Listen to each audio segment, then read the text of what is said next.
things we're learning. So at Really Good Emails, we do a lot of tests. We A/B test the hell out of all you. So if you don't know your subject matter, you now know how we do some things. Subject lines, body copy, all that kind of stuff. Coming off of Udemy's talk on deliverability, one of the most important things that we learned in 2019 was the power of a reply. Are any of you asking for your readers to reply to the email they just received? Awesome. So what we notice is if we do it in our email and say, hey, did you like this to the bottom? Not just like, was this a thumbs up or a thumbs down, but reply to the address that it got sent to. The next send we hit, our open rates are usually 5 to 7% increase than the one before. So our deliverability from us is a big impact on that previous send. And we can't do it every day, but we know if a big important message is going to go out, the one prior to that, we try to do a hit reply and tell us what you thought about this or what are you learning there, which is important to us. But then you can also see the next email is going to be an important email from Really Good Emails because it helps with the deliverability. So that's number one. Number two, we talked about themes and design themes this morning. Christina did an awesome job. Big shout out to her in the back. Thanks, Christina. You can't really tell because of the color background, but this one's beige. And this one's grayish silver. This is our brand color. This one's not so much a brand color, and Matthew back there is going to be like, you mother. But so we did test this one out. 1%, you might think, it's 1%, but you're looking 1% over tens of thousands of users. That click-through rate was pretty impactful. So we actually are probably going to stick to beige. Sorry, bud. Yeah. So those are kind of two big ones that we learned recently. I mean, we are doing tests all the time of what not to do. Last year, there was like a big old session on all the things that we said that we shouldn't have. So apologies that we're going to continue doing that. All right. So those are from me, just to get us into the mood. Next, we have Nout. Come on up. Hello, everyone. Thank you. I'm also suffering with the two-hand situation, so I'll probably end up like doing this sort of thing. But wow, this looks terrible. I'm sorry. I am the world's worst slide person. I am not a designer, but what I'm going to talk about is actually some design and dev things that I did. I work at Gitlab. I don't know if you all are familiar. GitHub is a competitor. GitLab is awesome. And I'm actually a campaign manager, so I own a little bit more than just email, but I do a lot of email stuff because that's what I love to do. And so when I first got there, I was like, oh, holy hell, these emails are so ugly. And so I just started redeveloping them. I made a lot more text-friendly things. This is a specific A/B test that I ran. The list is about maybe 70,000. It's a bi-monthly newsletter. It goes to customers and prospects. Very exciting stuff. I'm just going to say it. It's heinous. Like, it's just ugly. But this was the control group. This is the existing template. It's been like this for a while, maybe 18 months, 2 years, I don't know. And I had started a project on creating a master modular template that all of the teams could use to build their emails.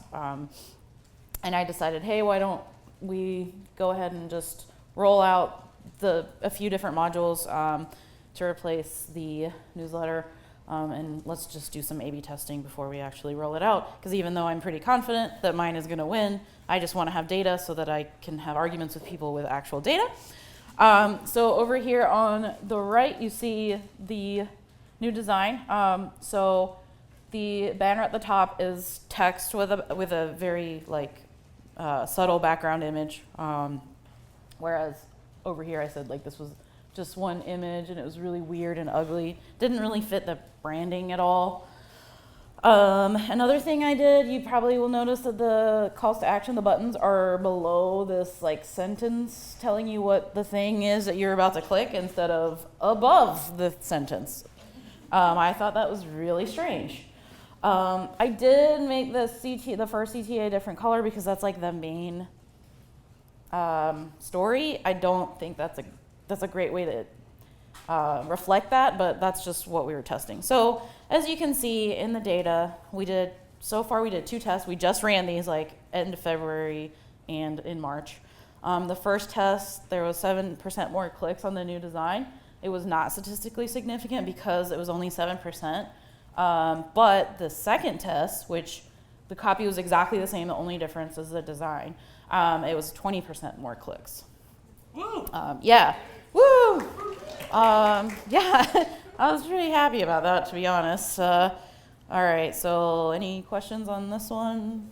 Yes? It is the main difference. What I'm seeing is the padding or the spacing of the cells, and then like you've got a little subheader, right? Yeah, so a few differences, I'm sorry, it's really hard to see what the differences actually are, but we have the logo split out up into a logo banner, and then kind of like a little, like, I don't know, newsletter banner to let people know that this is a newsletter. There's nothing here that tells people, hey, this is a newsletter. It just kind of says, Gitlab, blah, blah, blah, blah. And it just doesn't really make any sense. Mike's laughing. So I was like, it would be nice to know that this is a newsletter and like maybe what newsletter this is. So it says February or March. It has a date. So that's a different thing that I did. And then you're right. There's a little bit more spacing, and there's this like pre-headline, which I've always called a label. I don't know what else to call it, but I added a label so that people can categorize what each story is going to be about. So is it a webinar? Is it a product release? Is it an event? And then the buttons are a different color as well. So GitLab's colors are purples and oranges. And so I use the brighter purple instead of that dark purple. And then I use the reddish orange as just to differentiate the first story. And then the footer is different too, but I don't think that really matters. This just makes it more consistent with our other emails. And I got rid of this section here because nobody was clicking on it. Does that answer your question? Yeah. It does. Okay. Okay, cool. Yes. Question? Sure. Any reason, I guess, what's the thought process behind doing these different tests and modifications in a succession versus just doing it all at once and seeing the impact? That's a really good question. So, sorry. Just lasered his face. Yes! So the question was is there a reason why you did, a small test instead of doing, or testing in succession instead of doing a bunch of tests at once, right? Yeah. And so that's actually a really good question, and the reason for that was just due to time. I literally just did not have a lot of time to, and these modules. So these modules are already part of my master template. I didn't really have time to sit and develop something that's more newsletter focused. So I just was like, all right, I already got these modules. All I had to do was create this newsletter banner thing, which was super easy because it's just background image text. And so I was just like, let's run with this. And then I think in the next iteration, we're supposed to test something where the main story is a lot more obvious that this is a main story, and then the secondary and tertiary stories are going to be more like a 2-column section, kind of like an S-shaped design, but I just haven't had time to figure that out yet. Being the only developer for email, and even though that's not my day job, and also right now the only designer, even though I'm not a designer, I'm a really bad designer, so I think people can understand. Next slide, we will do another test that I ran. This one was, God, that is blurry. I'm sorry. So GitLab puts on this really big survey every year. It's a DevSecOps survey, which is just nerd speak for developers, security, and operations. So people that work in those 3 things, we want to ask them about your job and what you do and what challenges you're facing. And a lot of time and money goes into this, so we want to get people to fill out the survey. So I worked with this lovely person here, Val, on some promotion around getting people to fill out the survey. And so I did use my new email design. You can see this is the new one. And so we just launched directly into the new. I didn't A/B test. We just went. But I said, hey, do you want to run a fun A/B test? I said, I was talking to Val, this person right here, and I said, I have a feeling that if we personalize it a little bit more, if the email feels like it's coming from you, you're the one that wrote the survey questions, you're doing all the promotion work, you're a real person, and if the email feels like it's coming from you, that you're imploring people to fill out the survey, they're going to be like, oh, this is a real person, I should probably fill out the survey that this lovely person worked so hard on. So sadly, I was wrong. So not only did this lovely person, and the only difference is the content, the subject line was the same. Everything was the same from in the envelope fields, but the actual content was a lot more personalized, and it had her picture, like, I'm Valerie, I have a dog, I'm a real person. And sadly, Valerie got, non-Valerie, impersonal robot story got 12% more clicks and fewer unsubscribes. Sad face. So it was not statistically significant, because even though this target list had about 6,500 people, it wasn't a huge number of people that actually clicked. So yes, you have a question. Yes. Yeah, so that's like a really good point. I don't think they'd ever heard from Valerie before, and I just wasn't really thinking about that. I was just like, Valerie, she's so sweet and cute. Who would not like her? She has a dog. Yeah. Yes. Did they come with different sender classifications? Was the one just Gitlab and then the other like Gitlab, Valerie? No, I kept them consistent because I knew that it potentially, we always send from Gitlab. Even if it's from like Peter, it's always Gitlab. So I just kept it from Gitlab. But then I had her write the content that was like more personalized. So I think like, yeah, it didn't work because they were like, who is this woman? What does she want? So yeah, definitely a good point. Yes? I'm curious because the content in both emails are drastically different, and like you're summarizing in the one that won out, you're summarizing how it directly targets it. Yeah. Considered in the future, like trying the humanization approach to Valerie or Jeff or whoever, but doing it more in the tone of the second one, or like messing around with like putting the value prop first. Yes. And then like is that something that you see doing down the road? So you bring up a really good point, and the question was, when you read the copy, it's actually kind of different too, not just the personalized module here, but actually like the copy has like differences in where the value proposition is. And by the way, we ended up changing the value prop because it wasn't signing up to maybe win like $100 wasn't working. My idea was actually giving away free t-shirts, and that worked so well that we ran out of t-shirts twice.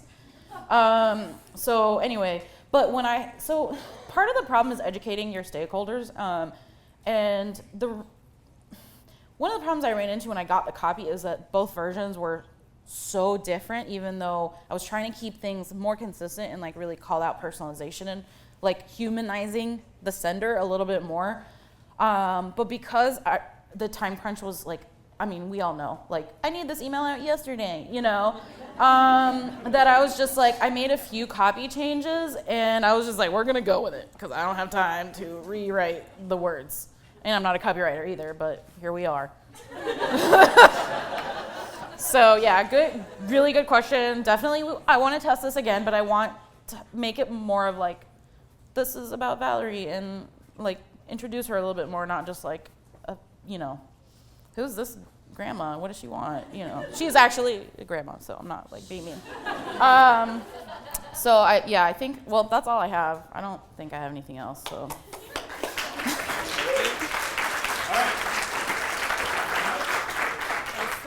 Next up, Stephanie. Just a reminder, if anyone asks a question, just repeat it back in, because video, people won't hear them.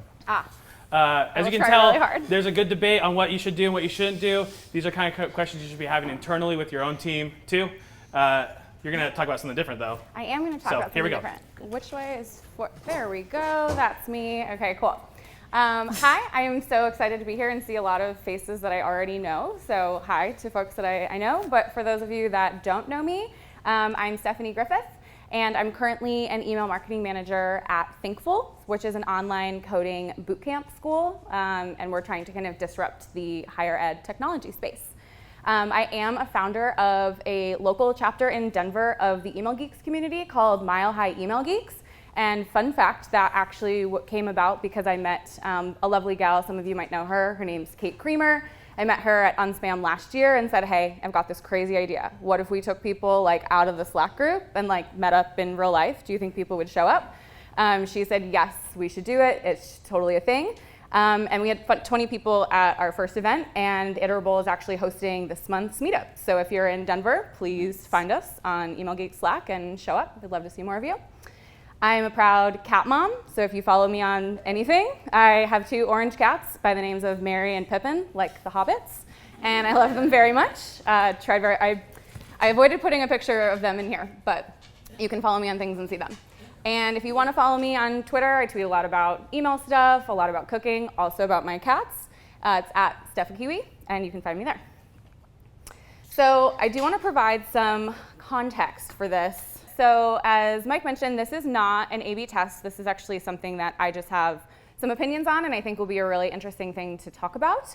But I want to provide the context in which this kind of came about. So my partner is a web developer. And has recently started following a lot of thought leaders in the JavaScript community for a conference he's gearing up to go to. And he noticed that one of the conference speakers recently tweeted on Twitter that he's going to be launching a newsletter list and wanted help warming up his new audience. So we're sitting on the couch and he's like, I feel like you might have some thoughts about this. And he showed it to me and I was like, I have a lot of thoughts about this. And I think you guys might too. So I wanted to unpack it a little bit. I want to caveat this by saying I'm not shaming this approach. I think it is unorthodox and very different, but I think we can have a really good discussion about it. So let's dive in. So this is the opt-in page that the person sent out soliciting for help warming up their newsletter list. So good hierarchy here, very clear message. Help me warm up my new email address. You're going to get 7 emails in one day, 1 every hour. They'll have a fun GIF image and a link to something useful, mostly. Please opt in to showing the images and click the links. Good directions, cool. And if the email ends up in your spam or promos category, please move them to your inbox. Okay, we'll let this part sit for a little bit. Second part of the sign-up screen. Pretty clear opt-in. Again, pretty clear directions and messaging. So sign up here. Please make sure to check your spam. You should receive the first email immediately. Pretty easy, first name, email address, cool. Giving me your email address will add you to my regular list. If you'd like me to remove your address after the warm-up sequence, please check this box. Remove me from your list after the warm-up. Really interesting approach that stood out to me right away. Clear call to action, sign up today. And then again, giving them kind of that easy opt-out of, if you want to be unsubscribed at any time, go ahead and unsubscribe at the bottom. So at first I read it and I was like, okay, this is definitely different, but I'm really interested to see what these emails looked like. So my partner graciously sent them to me and I was able to dive in a little bit further. So this is the first email that was sent after opting in to this warm-up. I think we're all going to get some good chuckles out of this. Hello, Christopher. Thanks for your help. This deliverability thing is super annoying and mysterious, but I think that you helped me avoid ending up in spam when I start sending emails from this new email address. I hope you enjoyed the GIFs and links to things. Have a nice day. Really pleasant, pretty clear messaging. Deliverability is complicated. I don't know if it's super mysterious, but points to that. I do want to point out, there we go, the dual unsubscribe links here. So unsubscribe me from the warm-up emails, hearkening back to the clear language in the opt-in screen, or unsubscribe from everything. So giving them a really easy way to opt out, but a really unique approach here. Another email, and this is very, very similar to the rest of the 9 emails in this 10-hour period. Let's not forget that. So again, hello, Christopher, and then a nice reminder of why this person is actually receiving what they signed up for. You've signed up to receive these emails to help me warm up my new mailing list email address. If you'd like to stop receiving these, please click the unsubscribe link at the bottom. Please do not mark these as spam. Thank you. Very courteous. Please remember to click links, show images, reply if you want, And if this landed in spam or promos, move it to your inbox. Thanks. And then they do honor what they said they would include, which is this is a GIF. It's not GIFing right now. But then a potential bite-sized piece of information that they might find useful. So kind of, again, let this sit for a second. So I want to recap the strategy here. So the goal from this person was to reach out to their 92,000 Twitter followers to solicit opt-ins. Cool. They're going to send 10 emails in 10 hours to warm up the new email domain. Interesting. And they're going to allow subscribers to only sign up for the warming communications specifically and then be removed from the list promptly after if they so choose. I do think there are some pretty obvious pros and cons to this that I want to talk about. So from a pros standpoint, they're absolutely reaching out to their most qualified audience. So points for that, I think the tweet was something like, if you actually follow me on here, please email me at this my personal address. I'll send you the opt-in and we'll go from there. Got a lot of responses from what I am aware of. Very clearly defined short-term communication strategy. There's no question about what you're signing up to do, and I think you laid that out really well. And then, of course, an easy way to opt out for those that do not want long-term communication. So really giving the subscriber that choice. For the cons, I do think this is setting a false expectation. This person is not going to be sending one email on the hour every day thereafter. So I think it's an interesting approach to lead with that. And then I think it does beg the question of what's in it for me. I'm doing a lot of work here as a subscriber. I'm getting 10 emails in 10 hours. I'm opening them. I have to click the links. I have to not flag them as spam. I have to potentially move them from one folder into another folder, all without really knowing what I'm actually going to get moving forward. And then, of course, I do think there is the potential to lose highly engaged subscribers by encouraging them to opt out after the warming period rather than enticing them to stick around. It's great that they're giving you the option to leave, but we really want to encourage those people to stay. So from a key takeaways standpoint, I think there are some obvious ones here that stood out to me, and I think a lot of them do harken back to things we've already talked about today, so I was really happy that this was so relevant. I think a really great analogy that came to mind for me was truly like the experience of a one-night stand versus building out a long-term relationship. We are trying to build a long-term relationship with our subscribers. This was definitely more of a, hey, quick hit, I need you to sign up, do these things, and then if you want to leave tomorrow, that's fine. But ultimately, we really want to get this person to stick around. So of course, also, we really want to avoid churning and burning through our most engaged subscribers. I think the 10 emails in 10 hours strategy is a little aggressive and definitely unorthodox and could result in subscriber fatigue really quickly. If you're like, I don't know exactly what 10 emails in 10 hours feels like, you could realize very quickly that that's not for you, and you might be one of those people that opts out even during the warming process. And also, we always want to be providing value. So let's not forget that a lot of emails can be very self-serving, very narcissistic. We want to make sure we're serving those subscribers and not just serving ourselves or our business. And this strategy to me felt very self-serving. Here are all the things I need you to do for me. I'm not really telling you a lot of what I'm going to be doing for you moving forward. And then, of course, the promo tab is not the spam folder. I think we did just touch on that, and this person did call out to specifically move things out of the promotions folder into the inbox. And I feel very strongly, and I think this comes up a lot, that those two should not be conflated. So making sure there's a clear distinction that if you land in the promotions tab, congratulations, you made it to the inbox, you're doing something right, and not kind of providing that fear to subscribers either. I did want to see if anyone had any thoughts on that approach, because I found it really fascinating. Can you go back to the last slide so I can take it and send? Thank you. Sure. I have a point for you. I had a lot of things to talk about in this. Does anyone have any initial reactions to this? Does anyone think this is a good strategy, or have you seen it before? I agree that the promo tab is not something evil that we should all aspire to get out of. As a user of the promo tab, it really, really irks me when promotional emails make it into my inbox. Right. Like, well, you can turn it off. So if you turn it off, that functionality goes away. Right. So I don't subscribe to the belief that it's this evil thing. This is not a one-to-one communication. I'm not sending promoting Steph an email about my cats. Like, this is a promotional email, and that's where it belongs. The other thing that that kind of stood out to me was like some serious like funnel leakage. Kind of what you said. There wasn't like, there wasn't really any. Like he wasn't trying to take the people that had signed up for the warming thing and then turn them into subscribers. Like, hey, if you stay, this is the kind of value, because like you just did some really awesome things for me and I appreciate your time. Like, you know, if you remain a subscriber, you're gonna get tips and tricks and content, and I don't know what you were gonna get. It was something like that. Right. So I feel like it's like a lost opportunity. Yeah. Does anyone else have any thoughts or questions? Yeah. It's truly a warm-up for a brand new IP. That one-day high-speed warm-up is incredibly dangerous.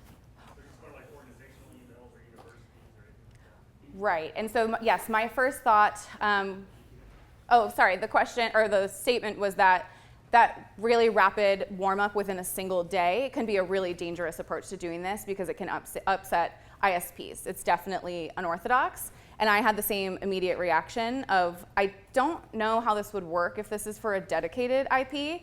My thoughts, and I did tweet at this person, and he liked all of my tweets back. So I don't think I said, hi, I'm an email marketer. If you need help from the Email Geeks community, please reach out. So if any of you get hit up, that's because I suggested it. But I said I do have some recommendations here. And I also think that if this person is more likely warming up a shared IP pool on a shared domain, that this is a lot of work that is probably not needed. And yes, I had the same reaction. This could be a big red flag with building up a strong reputation for those ISPs. So, sorry, Kendra, 1 second. I want to get your question in the back. So when they clicked on the unsubscribe from the warming emails only, what was the process of, did that just take them off of the next send? And what did he do to make sure that that happened, number one? And number two, how did that not, did it trigger a flag to say, like in a preference type thing, or how did they not unsubscribe entirely? Great question. The question was, if you click on the unsubscribe link during the warming process, what happens? I don't know. I didn't get that far. I do have all of the emails, so I definitely can go back and check that. It was kind of a whirlwind when this came up, but that's a great question. My assumption based on the language was yes, you would be effectively removed throughout that, and it was all happening again in one day. Great question. I'm actually also curious about that. I plan to follow up and ask for some subsequent results. Kendra? Yeah, I was just going to say that based on what you said as well, that suddenly if people did finish out the sequence and then you really had a very high unsubscribe rate of people being like, okay, cool, I did my good deed for the day, right. And now I'm done, I can imagine that all of your hard work of trying to get it warmed up would also be completely derailed and maybe made worse. Yes, I had that same reaction also of you're literally asking your most qualified and most engaged audience to just kind of see themselves out. And that, of course, I think we all know can have long-term deliverability impacts when your engagement that was once really, really high, maybe on one day, I would love to actually know how that played out. But when all of that engagement essentially walks out the door, and then you're left with your less qualified audience. So yes, a lot of work to potentially not really see that come to fruition. Do we have time for one last one? One last question. I would love to know what happened to his Twitter followers after this happened. This happened, I'd be disengage everything. Yeah, he seems to have the question was what happened to the Twitter followers that this was solicited from. I think the original tweet was deleted because his first approach was to do this from his personal email, pivoted and said, okay, I actually need to send these out of ConvertKit and batch them and send them every hour in order for this to be successful. And I was like, that's interesting. But the first tweet is gone. So I think he got a lot of response to that personal address. He seems to have a very passionate Twitter following. I don't think it was detrimental, but I am also curious and I plan to follow up with this person. So, awesome. Thank you. Awesome. Thank you very much. A great way to show off that there are different strategies going around and lots of rumors that people are believing in. So if you have friends in the world, you can tell them things that you agree with and don't agree with. Next we have Adam, and he's going to just click the clicker next and show us what it's all about. Thank you. Hey, everybody. My name's Adam. I am coming from the Beard Club. I grew this over the past year. Joined them, came from Chicago, actually, and my wife and I moved down here to Greenville. About 6 months ago. So not only were we excited about the conference, but we were like, oh, hey, it's within walking distance. So great, which is rare. I'm going to talk about the importance of a control in something that historically, I mean, I've been doing this for, I don't know, like close to a decade or so, and didn't really start implementing this till one of my last companies. All right, so most of you, I believe, are probably doing something, I think some of the text got weird in the conversion. Either way, I think some of you are likely doing an A/B test. I'm assuming, probably show of hands, how many are doing like A/B tests often on the regular? All right, I think a lot of you. And of course, that can be done with, whether it's with content, send time, color scheme, landing pages, you name it, you can test everything. But the difference, and when I was at a big company last time, Fortune 500 company, and they did this, and they've been doing this historically, and something that I actually haven't done, which is not only when you do the A/B test, you normally have like, hey, this is your control, and you have a new version over here. What they were doing was, we're going to send 10% of our audience absolutely nothing, and we're going to see what happens and see what they do. Does anyone do this now? Show of hands, anyone do controls? No, all right. Previous company did. Hold on. Previous company did. And for me, this was like a very, very foreign idea. I'm like, they're not going to do anything. Like they're not going to convert. They're not going to enter whatever contest we're doing. They don't know about it, right? But they were like, no, we have to do this. We have a universal control group that people are in for like 6 months, and then we rotate them out. And it took a little while for this to sink in for me, and so I've now carried this over into the Beard Club. And so what we've done is, in a lot of our, whether it's campaigns or automations, we'll separate out a control group that's anywhere between 5 to 10%, and I'll give you a couple examples of why this actually makes sense. And then we'll split, and if we do any other testing, then we'll split that for the most part evenly, just depends on the test, of course. So the common practice, easy math says, if you send to 10,000 people, that chart basically says your conversion rate is, say, 3% in this example. You'll have 300 orders. If your average order value is $50, you'll get, I think, like $15,000 in this example. So I'm sending it out, conversion rate's 3%, great. We got $15,000, you're feeling awesome, that's a lot of revenue for you, pat on the back. But for the most part, if you aren't using a true control, at least for the way we do it with our promotions and stuff, that's actually overinflated and also potentially underinflated at the same time. And it's not accurate. Meaning, what you really want to measure is your email lift. What is your email lift over the control? And to give you an example of this is if my control, so if I send these people nothing compared to what the normal people would do if they got it, they're still converting. They're going to go to my website anyway. They're going to see it on social media, what have you. They're still going to potentially purchase. And in this example, they're going to purchase at a 1% rate. So really, what's driving revenue in email lift is the difference between the 3% and the 1%. Simple math gives us a 2% conversion rate. And so you actually generate $9,000 of revenue through email, not the 15 that you're initially seeing. And you're thinking, why would I ever do this? This is actually showing that my email marketing is not as effective as I'm leading them to believe. And trust me, part of my salary is email commission based off of email. My bosses are like, why are you telling us this? I'm like, because it's the actual right thing to do, I think. But we should also change the way I'm paid. So the advantage is, and why it's overstated, is the top. But the plus side is, why it's understated, is the fact that most ESPs, we use Klaviyo, and Klaviyo measures by, they only track revenue by people that actually opened the email. But what it doesn't tell you is that, hey, I saw the subject line, I'm sure many of you do this on a daily basis, whenever a company is doing a 20% off sale, I'm just going to go to their website, I don't need to open the email. And what the controls actually do is give you that data, because they know how many people converted anyway if they didn't get it, so then they'll also tell you how many people converted if they just got the email but maybe didn't open it. So your ESPs are generally undervaluing your email send because they don't actually look at non-opens and if they converted.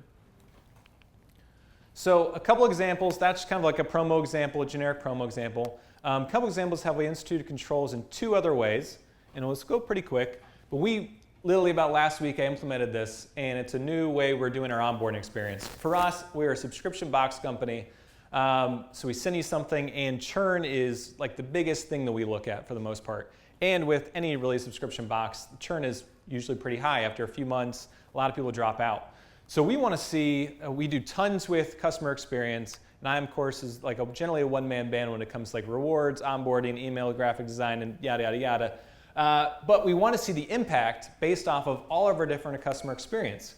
So what we're doing is sending 5% of our audience literally nothing for the first 5 months. I want to see the entire customer experience and how impactful we are, starting from post-purchase all the way through the onboarding. And then once they get after month 5, they enter in the kind of the post-onboarding regular experience, which means they don't get transaction, they do get transaction emails, so they do get those. You're like, thank God. But they don't get any promos, any reward notifications, any onboarding messages, newsletters, abandoned carts, etc. The one you see there's like refer a friend, isn't that marketing? They only get that is like the transactional, hey, you referred somebody and they redeemed it email. So it's basically like a transactional refer a friend email. So they don't get any of this. And what this basically measures, as I just mentioned, is that this measures our customer journey experience and compare that against our churn. So we've been comparing it against our historical churn from last year. Well, this year is very different from last year, i.e. coronavirus, hello. And we don't know if it's actually going to have any effect. We also just changed our website, we just changed our branding, we just changed literally everything about the club. So we can't compare it truly apples to apples from last year to this year, even if we do year over year. So we need to compare it against what we're doing now. And so that's where this is super important for us.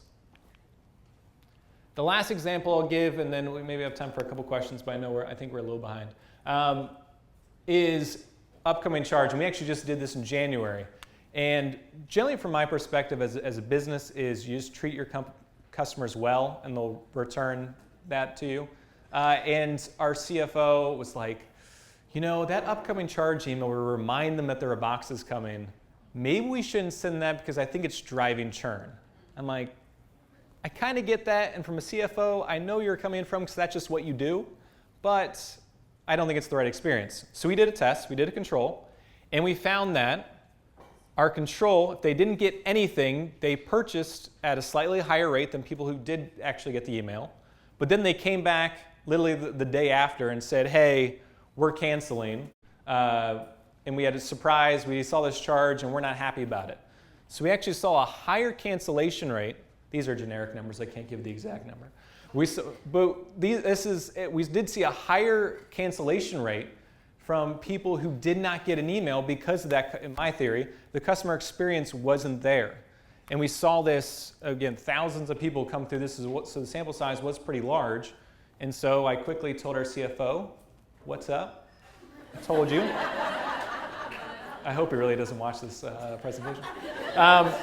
So customers were more likely to cancel, and that's taking this out of when I at least talk about controls and think about controls a lot. A lot of it's based on promotions, a lot of it's based on certain things, but you can use them, even this type of applications of measuring people's behavior. And what may seem as a foreign concept, some of you are doing already. They're like, why would I not send someone an email that doesn't make any sense?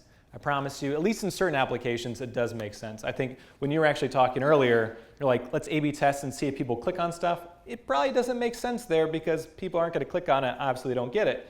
But in a lot of applications, especially I think in the B2C side, it does make sense to add it to what you're doing, and it may hurt a little bit with your numbers, but then just like change like what you're held against, because you're really truly measuring lift versus some of the nice fluffy numbers that email may give you.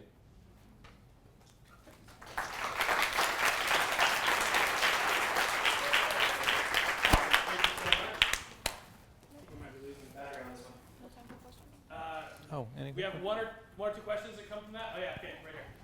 Oh, sorry. And respond. Hello. So I was super interested in your thought of if people open or read the email subject line and don't open. Have you tested that? Like, say someone buys from the site, they happen to use the exact same email they're signed up for your list. Yeah. Use a tool like Zapier to throw that back into Klaviyo. Have you tested to see how much revenue is coming from non-openers that? Yeah, so we see, sorry to cut you. So we asked, like, just expand, I guess, really on the non-openers and how many people convert. And when we compare it against the control, we see there's a fairly significant amount. What we are trying to figure out a little bit is how many of it is that are other marketing channels. For instance, we do a lot on social media. We do a lot of paid social media, and some of that's where the marketing channels, in a perfect world, everything would be mutually exclusive. In the real world, it's not. So that's where we're trying to take it to the next level, and it simply becomes like abandoned cart. And we're saying, hey, if you are in this control group or if you are in abandoned cart, we're going to hold you out against our paid abandoned cart social media ads, so we can try to measure that even more effectively. So to your short answer to your question is yes, we do still people convert higher than the control group, but at the same time, it's because part of that is going to be because of their marketing channels, which as much as you can try to eliminate those out of the equation. I have a question. I'll take it. There we go. First off, this resonates with me a lot because I used to be on like major corporate B2C retail, and we would do holdout groups to measure what we called the halo effect of email. So I love the way you've broken this down. My big question is if you guys know what happens when you fold your control audience back in. Like, do you see a lot of attrition there because you haven't been communicating with them? What happens? That is a good question. So part of this is like, what are you doing now and what are you learning? We are literally just put this in last week. So when it comes to like the onboarding experience, that is something I'm super interested in. And we're not going to truly know for literally like 5 months. Yeah, it's a long term. It is a long time. It is like the long play. And the higher ups I had it actually a higher percentage. Like, we can't do that. Let's shrink it down to 5%. Like 5% is the minimum. Let's do that. So we'll see. And we'll see how it comes out. The big thing, and as I told them, at some point, if you realize the control or a promo or onboarding experience, if you realize that gives you a 10% lift or 20% lift, whatever that is, at some point, once you learn that, you can take away the control. You don't necessarily need it unless you're doing something significantly different. So for the upcoming subscription email, we actually removed the control because we got our learning and we don't need to learn it unless we do something different. So if you have higher ups that are any part of your team that's like hesitant to implement something like this, just know like, hey, this is one-off, or we're going to test this for certain things, maybe not others, but you can always take it away once the learning is gained. I think one last one, Brad. Yeah, so I like universal holdout groups. It is a great way to know what the true lift is. For your onboarding process, I would urge you to not send emails to these people because they did sign up and that's not a great user experience. I would suggest to you that the thing that you actually want to test is the onboarding versus non-onboarding, which means that you just start sending your regular email cadence to those people who are not getting the onboarding. That way both parties get emails, but you can test what happens to the folks that get the onboarding and doesn't make a difference versus the people who don't, who just get dropped into the promotion. Yeah, it's a great suggestion. So he talked about, part of the onboarding experience, sending the onboarding experience is separate than some of the regular cadence that you go through. That's a great suggestion, something that we were debating between. To be honest, the first 4 or 5 months we've, for the most part, scripted. It's a little bit different than probably us. We do hold them out in some of our regular emails because they're getting a lot of other emails that are part of the somewhat scripted experience that they get. But it is something that we're going to continue to adapt, and that's a great point.